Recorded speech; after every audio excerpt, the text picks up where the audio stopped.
इस दुनिया का जितना भी बड़ा से बड़ा कॉर्पोरेट और बिजनेसमैन है वो सब यहूदी है, और ये इज़राइल यहूदियों का देश है।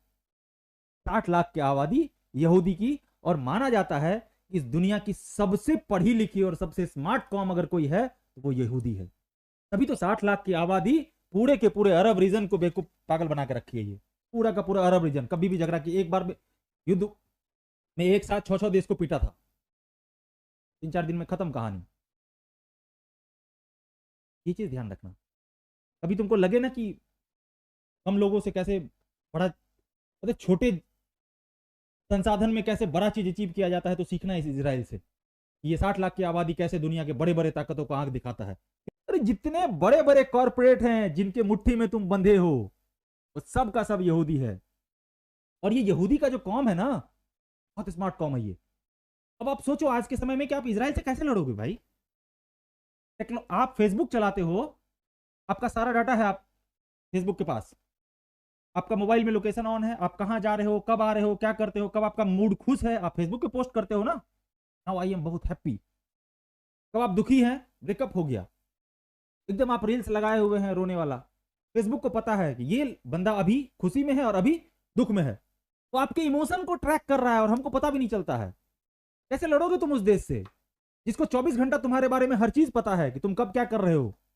यूट्यूब तुम्हारे मोबाइल के अंदर घुस के तुम्हारा पूरा का पूरा जीवन देख रहा है वो, और अब तो इतना ऐप्स है कि तुम्हारे शरीर का ब्लड प्रेशर तक नाप लेता है वो एक क्लिक में, ये बंदा कितना स्वस्थ है। तो तुम जिस पूरा का पूरा प्राइवेसी दे के रखे हो किसी कंपनी को, तो कैसे तुम कर लोगे ये चीज, कैसे लड़ लोगे उससे, और कैसे जीत जाओगे, कैसे जीत जाओगे तुम उस देश से जो इतना टेक्नोलॉजी का संपन्न है। और हम टेक्नोलॉजी के मामले में आज ही बहुत पीछे हैं, बहुत पीछे हैं।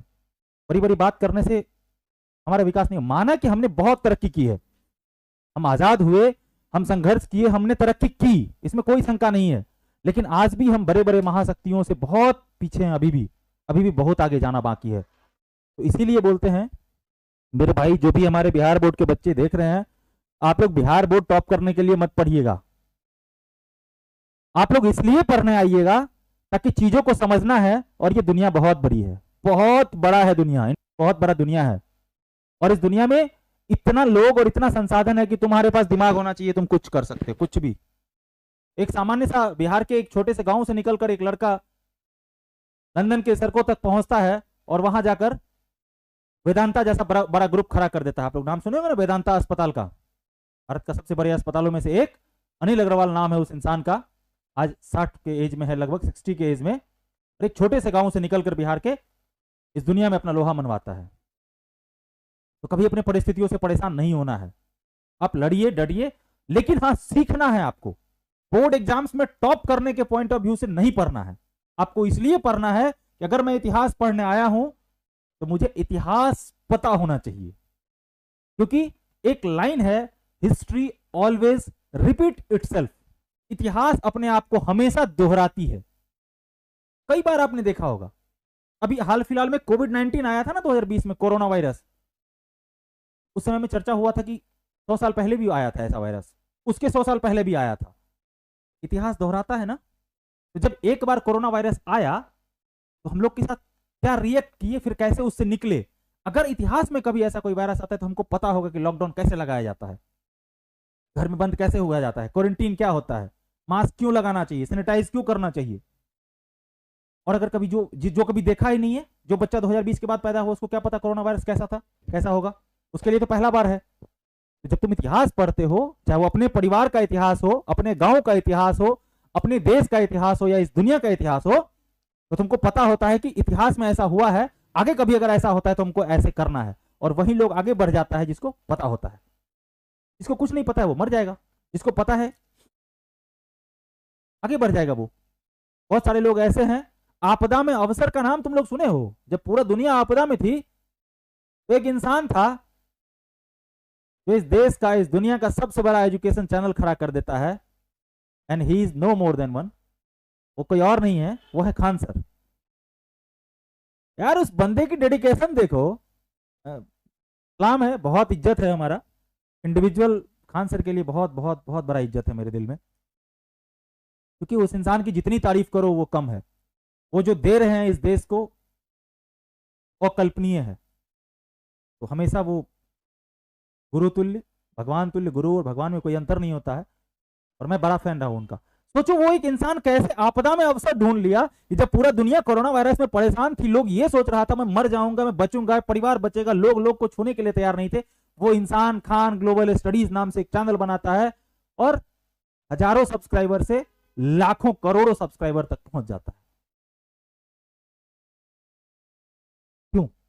यही जब तुम पढ़ोगे तो समझोगे, तब पता चलेगा क्यों पढ़ो, इतिहास पढ़ना, क्यों सब्जेक्ट पढ़ना, क्यों चीजों को पढ़ना जरूरी है।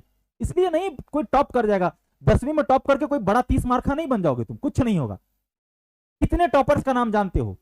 कितना ऐसा बच्चा का नाम तुम लोग जानते हैं, आप लोग जानते हैं जो बिहार बोर्ड में टॉप किया है? अरे कोई नहीं, कुछ दिनों की बात होती है, भूल जाएगा लोग। लेकिन अगर कोई पूछे कोई बड़ा क्रिकेटर का नाम बताओ, तुरंत बता दोगे। सिंगर का नाम बताओ, तुरंत बता दोगे। एक्टर का नाम बताओ, तुरंत बता दोगे। साइंटिस्ट का नाम बताओ, तुरंत बता दोगे। वो लोग कुछ योगदान दिया है इस देश में। मैं ये नहीं कहता हूं कि जो टॉपर है वो खराब है, बिल्कुल नहीं। जो बच्चा टॉप किया है, सलाम है उसको, क्योंकि वो सच में लगन से मेहनत किया होगा, उसके लिए चीजें आसान हो गई, क्योंकि वो बचपन से ही बहुत मेहनत कर लिया है। ऐसा नहीं है कि टॉप करना बुरा है, लेकिन टॉप करना ही सब कुछ, ऐसा भी कुछ नहीं है। मैंने बहुत टॉपर्स के बारे में पढ़ा है कि अपनी जीवन लीला खुद के हाथों से समाप्त कर ली। बहुत बड़े इंस्टीट्यूट से पढ़े, बहुत बड़े बड़े जिसको हम लोग नाम बोलते हैं आईआईटी से पढ़े, इस देश का सबसे बड़ा एग्जाम यूपीएससी क्वालिफाई किए और आत्महत्या कर ली। यही अंतर है किताबी ज्ञान होना और व्यवहारिक ज्ञान होना। किताबी ज्ञान में इतना नहीं डूब जाना है कि जो हमारी झेलने की क्षमता है वो खत्म हो जाए। इसीलिए भगवान अगर कभी दुख दे, एकदम भरोसे के साथ उसको झेलिएगा, क्योंकि एक बार अगर आप झेल लिए तो भगवान आपको किसी बड़े कंपटीशन के लिए तैयार कर रहा है।